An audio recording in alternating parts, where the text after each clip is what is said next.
am with my client, Gantika, who took our resume writing courses as a newcomer, and she's going to talk about her own journey, how she landed in top company, her dream company. Welcome, Gantika, and tell us about yourself. Let's go with that interview exercise again. Hello, everyone. Shweta already sort of introduced me. My name is Sagantika Sridhar. I have over 4 years of audit experience from Dubai. So in 2019, I decided to take the plunge to try my luck in Canada. So I applied for my PR and I got that. And since I was still working back there, I decided to quit my job in January 2020 to move to Canada.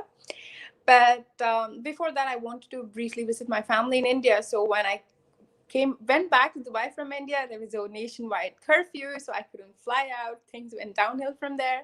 So I was finally able to land in Canada in September 2020. And I wouldn't be lying if I were to say that I had started my job search ever since I got my PR way back in 2019. But nothing really clicked. And thankfully, after I met Shweta in around October last year, I guess, that's when I finally started getting job interviews, and I landed a job at my dream company. So yeah, that's a short gist about me. Shweta, I think you're on mute. Good. So how does it feel when you don't have to tell me about yourself anymore for a bit? It feels like a dream come true. I mean, even now, sometimes I go back and look at my job offer and I'm like, is this real? Have I actually gotten a job offer from Deloitte?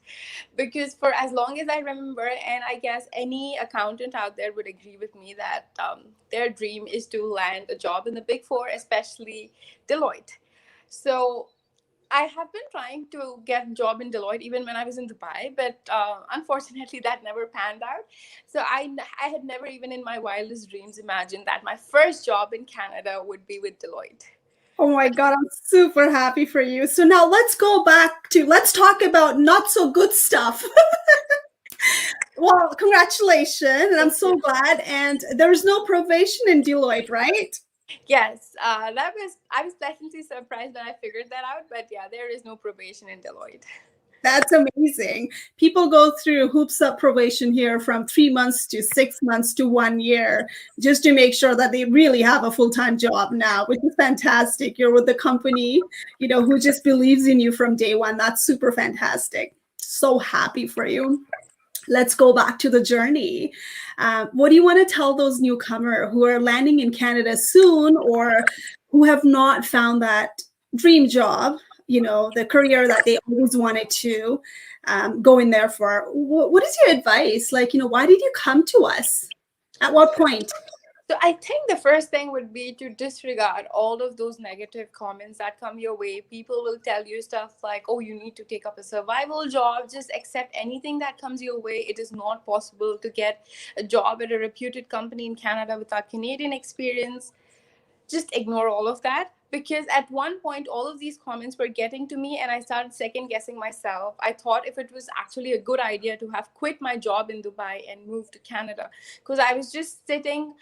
It took me 1 year to get a job, maybe 9 months because of the pandemic, but even otherwise I had been out of the job market for 1 year, and that did not feel good at all when I was comparing myself against all of my peers who were progressing in their careers, and I was just sitting at home sending out resumes day in and day out, not getting a hear back from anyone. So all I want to tell other people who are in the same scenario that I was in a couple of months ago is just believe in yourself. The fact that you won't get a job at a good company without Canadian experience is not true.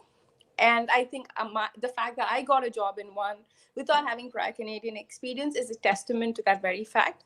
So just believe in yourself, hang in there. But the most important thing for you to do is to know how to tailor your resume to get you that job interview. And I think that is when I decided to approach Shweta, because I had everything. I had the experience, I had the necessary qualifications, I had Canadian CPA as well. So I applied for it even before I moved to Canada. So I wanted to make sure I had all grounds covered to ensure that once I land here, I get that job. But boy, was I wrong, because I just kept sending out resumes and did not hear back from anybody. So it it started to get to me at one point, and I was feeling really low and depressed because all I would do in a day is wake up, look for job vacancies, and then shoot out my resume and then not hear back. I wouldn't even get rejection emails. So I had no idea what was going on with my profile. Had they rejected it? Had they not yet viewed it? No idea. But then I realized maybe my problem is the resume and not me myself, because I had everything. But unless somebody saw my resume and called me for an interview, they wouldn't know if I'm a good fit or not. And I had been following Shweta for quite a while because I did my homework. And before moving to Canada, I started following all people who I thought would be handy and helpful in my job search journey. And I saw a lot of positive reviews wherein people had recommended her, saying that they were applying with in vain just like I was. And then finally, after they approached her, they got multiple job offers. But hey, admit it, right? Even when I'm saying that I did apply in vain and then later on I got multiple job offers, it seems like it's too good to be true. So I took it with a grain of salt. I was a little skeptical, in all honesty, but I thought, why not give it a shot, right? Because I was anyways just exhausting my resources, not having an income in Canada. So I thought it is a worthwhile investment and taking a shot at this resume review course. And I'm glad I did, Thank honestly. you.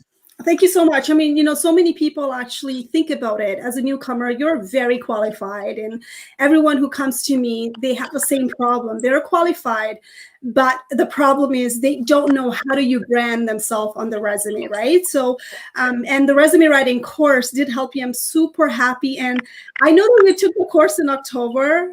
When did you see the results started coming in? Before that, there was not a single interview. That's what you told me. Yes. So I think this was in early October, if I'm not wrong. And this Deloitte job posting came by in late October. So by then I had a clue as to how I was exactly supposed to tailor my resume, because I thought I was, but turns out I wasn't really tailoring my resume. So I made sure that I followed every tip that Shweta gave me, and I customized my resume to match Deloitte's job posting. And I applied in late October, but I did not get a call back until late January. And I believe that is because they had posted a job opening, but they didn't really need anyone at that point. And that was the case with all of the other companies that I had applied for in October and got a call back later on.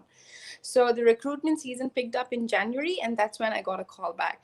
So again, to anyone who's just applying without getting a response, it doesn't mean you've been rejected. It just means that the company is taking its time in order to evaluate your profile. So just hang in there. You will make it. That's amazing. And tell people, because you know what? A lot of people, they say, well, applying online is not going to get you hired. Although I had nothing to do with your interview. So obviously you shined out an interview, you were flaunting your interview, so you got hired. But to get to that interview stage, you need that branding on the resume. And I hear you that you applied online, no referrals, no networking, no content, nothing at all. Just applied online, stuck to that resume courses tips I gave you, and you just got hired after your amazing interview skills, right?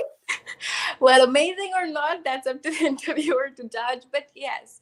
So again, something that everyone emphasizes on ad infinitum when you approach them for job search tips in Canada is that you need to have build your network, because you will not get a job if you apply online.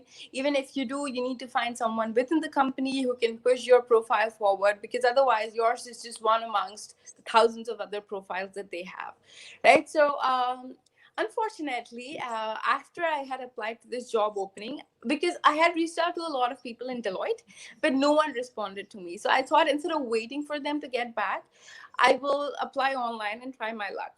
But it so happened that after I applied online, a lot of them were kind enough to get back to me. But the problem was that since I'd already approached the company from my end, they couldn't refer my profile. So networking in that sense was in vain, because I couldn't really get anyone to propel my profile, push it forward in the company. But I'm glad, because I'm proud of the fact that the job that I have today is out of my own efforts. No one pushed my profile, no one recommended it. I applied online and I got the job. So I That's think I amazing. couldn't be prouder. Oh my God, that's so good. And that's why I tell everybody, one size does not fit all at all, because you have no idea what you're capable of it. You might need the resume writing course to get that interviews. Maybe you're going to be amazing after on an interview, right? You got to have very good interview skills. I mean, although you're being very genuine about it, not taking credit for it, obviously you got hired because at the end of the day it was an interview. But to get to that interview, you did so much work. How long did it take you to customize each resume? So initially, I would just take around 5 minutes, and I thought, okay, it's good to go. But after I attended your course, I realized that I need to be really putting in a lot of effort in customizing it. It would it was a painful exercise. I'm not going to lie about it. Tailoring every line in your resume to match the job description. But I think it would take me around 45 minutes at the least to tailor every job application after I took the course. So before that, I would just shoot out like 25 resumes in a day and think, oh, I've done a great job. I should get a call back from somebody, which never happened. So after that, I became more selective about the jobs that I applied for. And I made sure that I invested time in before sending out a job application, especially to the companies that I was vying. So Deloitte obviously was number one on my list. So I did make sure that I spent a good half an hour to 1 hour just tailoring everything and making sure that there is no room for rejection by the ATS at least. So just to view, I mean, like, there's no rejection that's done by ATS, because, and that you bring the valid point. What I teach, do you want to put yourself on mute? I think we're having echo. Perfect. So for, there's no rejection by ATS. There's the only time they reject you is based on knockout questions. In my class, I teach people about content. How do you have the hiring managers and recruiters at hello, right? I teach all those techniques in my class, but I do cover some part of ATS myth, where there are a lot of people who, who are giving wrong information when it comes to online bot system ATS. Well, they're going to reject you. That's a reason. It's easy to blame ATS, but let's self reflect. Like Sogantika said, when she came to me, the marketing plan was not quite clear. There are a couple of titles that she was revisiting it. Then we worked through it together. Okay, well, this is the niche market that you're gonna have to go, and there's a strategy I teach in each class. So let's self-reflect and see, is there something that you are not doing versus blaming the online tool, ATS, or blaming the recruiters or employers. What are your thoughts on that, Sogantika? I think you're spot on when you mentioned that, because I had a lot of experience from different fields during the span of my 4 years, and I'm very thankful to my previous employer for that.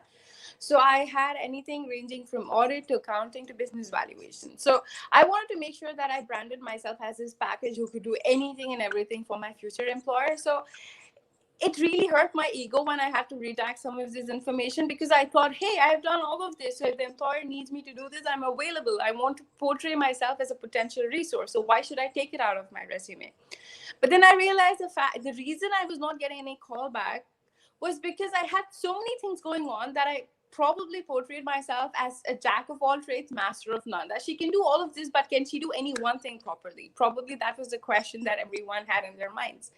So then I decided to set my ego aside and do what was needed to get a job in Canada. So I started tailoring my resume to every job application that I posted. So it's not so much about being dishonest, it's about presenting information that's relevant to that employer, right? For example, I might be a heart surgeon, but how is that going to come in handy if I am applying to be a plumber, right? No one cares if I can save lives. So it took me a while to realize that fact, but once I did, I made sure that I started tailoring my resume and removing any portion that was irrelevant. So, for example, I've done CFA, but why does an audit firm care about my CFA? So I started removing that. So, and after that, I think that's when I started getting calls back. Because before I had all of these going on, I had even included some stuff that I'd done with respect to compliance as part of applying to a small grocery store, and I thought they'd be impressed. But probably they rejected me because I was overqualified, and I never realized that. I thought there's something wrong with me. It took me a while to realize that there's nothing wrong with me. everything that was wrong was with the way I presented my resume. So my resume wasn't wrong per se, but it was just the things I had put in there that were unnecessary and had to be cut out. That is amazing. Beautiful point that you raised in. So you applied even at the grocery store, ready to go back to the survival job because of self-doubt. Is that what I'm hearing? Sorry, I think there's some background noise. Is it better now? Yeah, better. Yeah, so at one point I was just tired of sitting at home and hoping I would get a job. So I did not want to take up a survival job, for example, become a cashier at Walmart. So I only kept applying to accounting jobs, but anywhere, if that makes sense. So there was a small grocery store, I believe, that I posted a vacancy for an accountant. So I thought, okay, I need Canadian experience. Why not start out small? Because like everyone said, you cannot get a job without Canadian experience. You cannot get a proper job without Canadian experience. So I thought, okay, let me start off on a smaller scale, not be too over ambitious. But no one called me back. I remember applying to trucking companies in Brampton, hoping that someone would call me back, take pity on me, but no one ever did.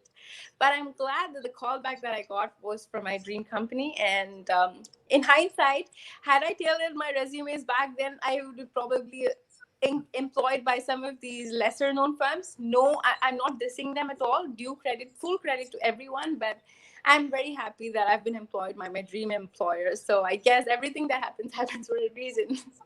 Everything happens for a reason. You following me and me talking, like now you would be here. You would not be here to inspire people like this, right? So let me ask you this. So I hear that you're living in downtown. Downtown. I know that when we talked, you were living in Airbnb back then. I remember that. So now you're living in downtown condo. Yeah, so back then again I had taken an Airbnb in downtown again because the economy had sort of opened back then in September. So I thought I would visit all of these. I always had my target clear in my mind. I always knew that I wanted to work in Toronto downtown. So I thought that if I take a condo nearby, I might just go out and hand out my resumes and hope that somebody would take pity on me or somebody would get impressed finally and hire me. But that never happened because I learned the hard way that companies don't allow walk-ins here. So that was a total waste of money, having taken an apartment, an Airbnb in downtown solely to go and solicit companies. But yeah, after my lease expired, 1 month before I got my job, I took this condo in downtown. So yeah, I live in downtown. It's sort of a dream life. Myself. Yes, absolutely. So it's amazing to live in downtown. And plus, you're telling me that due to pandemic, the rent has been going really low as well. Is that true? Yes. So I signed up for this lease before I got a job, but I was very hopeful for some reason that I will get a job in downtown. So I took the plunge and signed up the lease for 1 year, even before I got the job. But yes, that was because the prices were plummeting in downtown, and downtown at that point was cheaper than anywhere else in Toronto. So I think I sort of seized that opportunity and signed up for this lease. And I'm glad I did because my office is like 2.5 kilometers away from here. Though I am working from home mostly, not mostly, entirely because of the pandemic. But at one point when we do return to the office, it's going to be convenient because I live close by. All right, awesome. So before I let you go, I'm gonna take questions after you leave because there's some echo going on. But do you want to add anything for those people who are not getting interviews, who are feeling the same, who are having same feelings as you right now? What do you want to tell them before you leave? I think all that I would like to emphasize again is that don't listen to anyone who tells you that you can make it. It's easy to dish out advices. I was at the receiving end for the longest time before I got the job as well. So I would think, easy for you to say, but you would have to put yourself in the other person's shoe to know what they're actually feeling.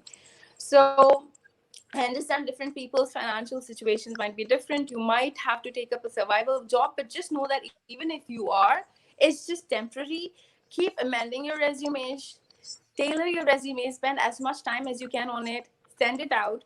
Obviously, once you get the interview, your resume's job is to get you the interview, right? After that, it's up to you as to how you handle that. But a lot of people, the roadblock that they face is that they never get a call back from the employer. They never get to that stage where they can prove themselves.